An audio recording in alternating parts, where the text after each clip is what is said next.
César Santos, abraço pra você, bom trabalho. O Renato tentou manter... Opa, caiu um celular aqui. Linão, o Renato tentou manter o discurso politicamente correto ali. Depois de agressões, frases ali um pouco atravessadas sobre o trabalho do Jesus, ele foi seguindo uma linha ali, elogiando o trabalho do Jesus, aí não aguentou até o fim. Jogou aonde? Jogou bola, Jesus? Foi gelo com quem? Isso põe mais calor no jogo, né? O Renato estava pegando um pouco pesado, né? E a relação estava comprometendo feio, até a harmonia do confronto. Então é bom ele não partir para isso, porque isso depois se reflete em arquibancada, no comportamento das pessoas. O Renato sempre foi um potencial treinador do Flamengo. Há muitos anos se fala sobre isso. Continua sendo, talvez, algum dia, Continuará. Né? Isso aí não muda em nada, esse quadro, mas ele percebeu que estava começando a criar um antagonista do outro lado e não valia a pena para ele, para a imagem dele e para o confronto também. Não é isso que você tem que alimentar. Se você fosse o auxiliar técnico hoje de Jorge Jesus, que tipo de treino você faria? Qual o caminho para o Flamengo evitar uma tragédia e trazer um resultado praticamente resolvível aqui no Rio, diferente do que aconteceu, por exemplo, com o Emelec, que virou um desastre, depois tem que se resolver, Libertadores, né? Estratégias? Estratégias. Eu baixaria um pouco linha defensiva, chamaria um pouco mais o Grêmio. Tem gente que se dá muito mal com isso, mas armaria estratégias de recuperação de bola para saída em velocidade. Aquelas emboscadas, tem um contra-ataque muito rápido, não? Aquelas emboscadas que eles chamam de pressing, né? Que levam 5, 8 segundos, que você traz o adversário para uma área de campo que seja confortável para você abafar, roubar a bola e sair em velocidade. O retorno, a transição defensiva do Grêmio é um pouco mais lenta. E com pressão de torcida, com o torcedor empurrando o Grêmio para cima, ele pode encontrar nesse tipo de jogada, na velocidade dos jogadores dele, um diferencial. Bom, falaremos mais ainda do jogaço de amanhã. Hora de trazer notícias do que aconteceu hoje, depois da derrota para o Goiás ontem por 1-0. Hoje, durante o treino, o Cruzeiro teve uma surpresa negativa, uma invasão no CT da Toca da Raposa de torcedores, algo que cada dia se torna mais comum, aparentemente, no futebol brasileiro. Guto Rabelo tá lá e conta pra gente o que aconteceu, como foi e como é que tá o clube, como é que tá o Abel, como tá todo mundo. Oi, Fred, boa noite para você, boa noite para o Lino, para todo mundo que está curtindo, tá na área. Pois é, foi um dia extremamente tenso aqui na Toca da Raposa, o centro de treinamento do Cruzeiro. Agora as coisas estão mais calmas por aqui, mas por volta de 4h30 da tarde, estava rolando um treino entre os reservas e os jogadores que não participaram da partida de ontem contra o Goiás, quando cerca de 20 integrantes da torcida organizada Máfia Azul invadiram o centro de treinamento. Eles arrombaram o portão dos fundos e entraram correndo, soltando foguetes. Quando os seguranças do clube perceberam, saíram correndo para tentar pará-los, mas não conseguiram. Os torcedores foram direto para o campo onde o pessoal estava treinando. Os jogadores ficaram muito assustados. Eles foram para uma parte do campo, afastados, enquanto os torcedores foram caminhando até eles e os seguranças tentando contê-los, mas não conseguiram. Os torcedores estavam xingando, estavam falando, tentando conversar com os jogadores. De repente, os atletas titulares, que estavam fazendo uma atividade na academia, vieram também para o campo. O Fábio foi o primeiro a chegar, depois vieram os outros, como o Dedé, o Thiago Neves, que eram até alguns dos nomes mais citados pelos torcedores. O clima ficou bem tenso, mas não houve nenhum tipo de agressão, não houve nenhum tipo de confronto.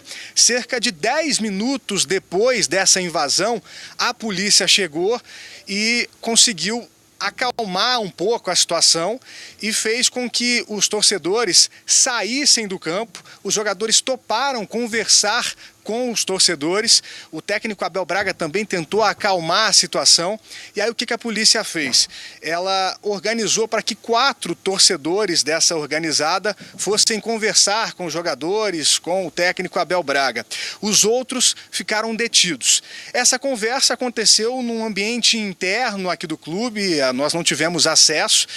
Demorou cerca de 20 minutos. Depois de 20 minutos de papo, apareceram alguns 4 torcedores que foram para essa conversa, os jogadores também, já num clima mais leve.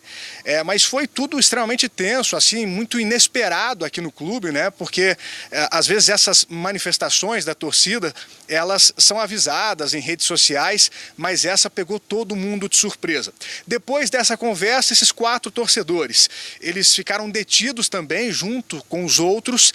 Houve aqui um boletim de ocorrência e depois esses torcedores jogadores eles foram liberados. O treino continuou normalmente, o técnico Abel Braga insistiu para que os jogadores treinassem, o momento é difícil e essa atividade aconteceu quase até anoitecer entre os jogadores reservas. Mas claro que os jogadores estavam muito assustados, preocupados, mas voltaram a treinar. Depois disso tudo, o técnico Abel Braga, ele apareceu para um pronunciamento. Ele quis falar sobre essa situação, lembrando que o Abel conversou muito com os torcedores. Vamos acompanhar o que ele disse? Não estamos aqui para ficar contestando nada. Se conversou da melhor maneira possível, de forma educada. Eles, claro, no auge da emoção, expuseram para mim, para os atletas, aquilo que eles tinham vontade, sem ofender, sem agredir.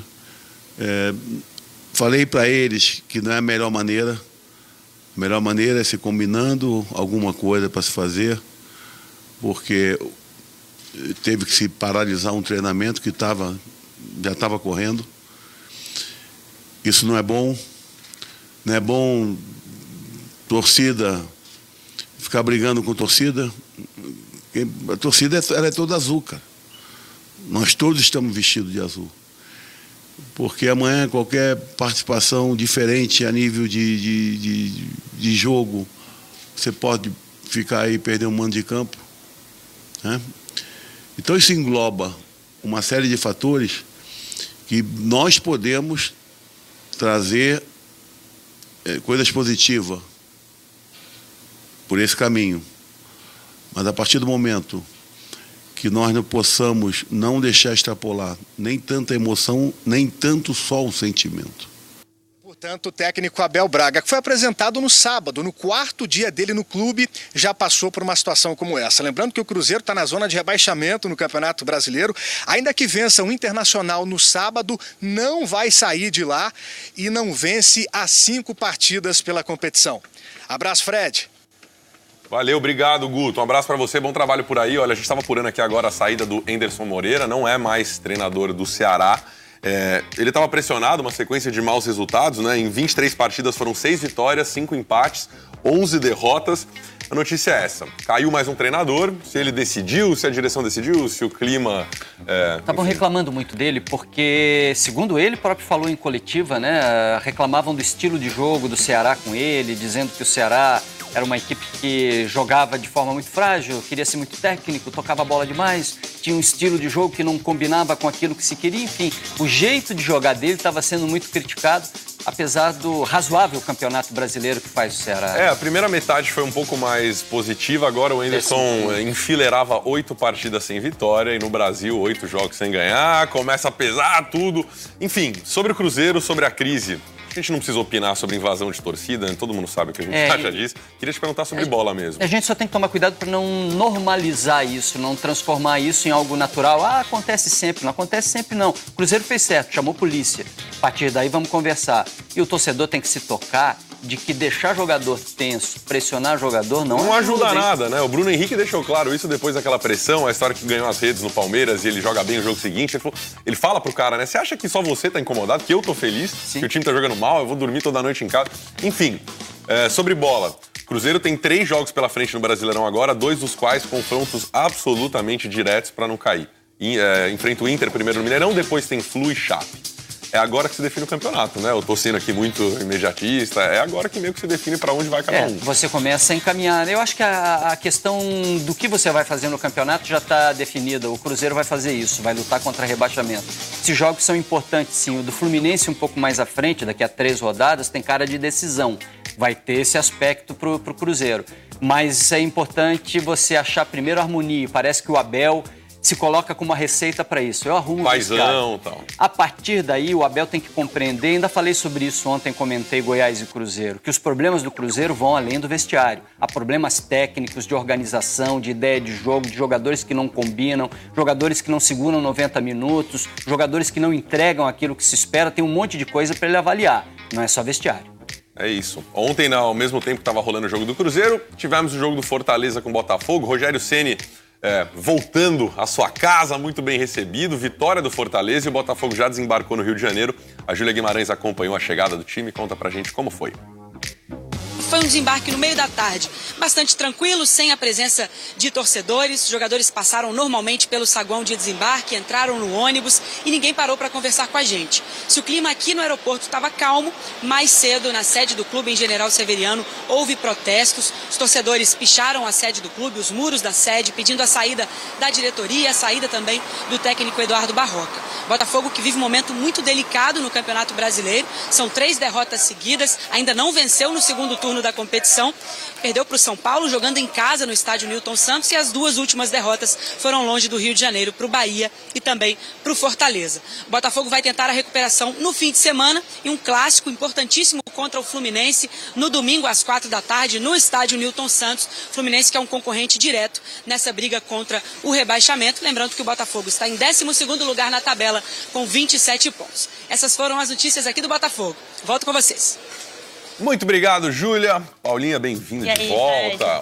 Para lembrar, galera, não tem rodada oficial do Brasileirão nessa quarta-feira, então não estamos nos encontrando aqui com a Paula hoje por causa disso. É para avaliar o que aconteceu na rodada 22 e deixar a gente preparado para 23. Lembrando que tem jogos amanhã que são da rodada 21 ainda, então às vezes a galera confunde um pouco. Atlético Mineiro, Vasco e Chapecoense e Corinthians não valem pro Cartola, não valeram, obviamente, não valem. Então a galera esquece esses jogos ficando ligado. Pode ter mudanças pro final de semana, né? Pode ter jogador suspenso novo, jogador lesionado, assim como jogadores do Flamengo e Grêmio e Flamengo, né? Caso alguém se machuque, alguma coisa assim. Bom, quem se destacou? Você tinha algum mito no teu time? Vamos mostrar o nosso campinho top aí da rodada? Vamos mostrar. Não foi muito bem como a maioria, né? Essa rodada foi meio punk. Porque não dá pra não escalar o Gabigol. E aí o cara negativa, não teve gol do Gabigol, teve negativo do Gabigol. Exato. Então, Volpi, né, que o São Paulo conseguiu um resultado importante com o Flamengo, um empate, ele fez 4 defesas difíceis e conseguiu o saldo. O Alan Ruschel fez o gol da vitória do Goiás contra o Cruzeiro, ele que entrou no lugar do Jefferson, que costuma ir bem, a gente fala dele no programa direto, foi bem. Inclusive foi dica do Caemota pelo ranking da amizade. Isso foi um muito negócio bom, né? Meio diferente, mas foi um mito. E deu certo, né? O Johnny, a gente vê no ataque, ele deu 2 assistências, o Johnny do Fluminense. Elber fez gol e deu assistência, outro destaque. Curioso o esquema tático, né? A gente, primeira vez no ano que a gente tem um 4-5-1 destaque. Verdade, é engraçado quando a gente não tem muitos atacantes lá na frente, né? A gente tem o Johnny que não fez gol, mas deu as 2 assistências no jogo do Fluminense pro Nenê e pro Caio Henrique. E uma rodada muito difícil, muita gente apostou no Flamengo, como sempre, o Flamengo não foi tão bem. Pô, eu tinha o Lucas Veríssimo lá atrás ali. O Santos ganha o jogo, cara negativa. Como é que pode isso, O Santos ganha o jogo sem tomar gol. Ou seja, ele recebeu o saldo, mas foi expulso. Fez faltas pra caramba e acabou negativando. Tava no meu time também. Tava no time de muita gente. E aí, o que acontece? Fica mais difícil de eu tirar vantagem de Carlos Cereto. Na verdade, eu não tô nem mais em segundo. Tá na área Futebol e Lazer, caiu. Mas na rodada você foi em segundo, né? É isso, vamos voltando aos pouquinhos. Como é que foi o nosso ranking dos programas do Sport TV? Tem uma competição saudável aqui.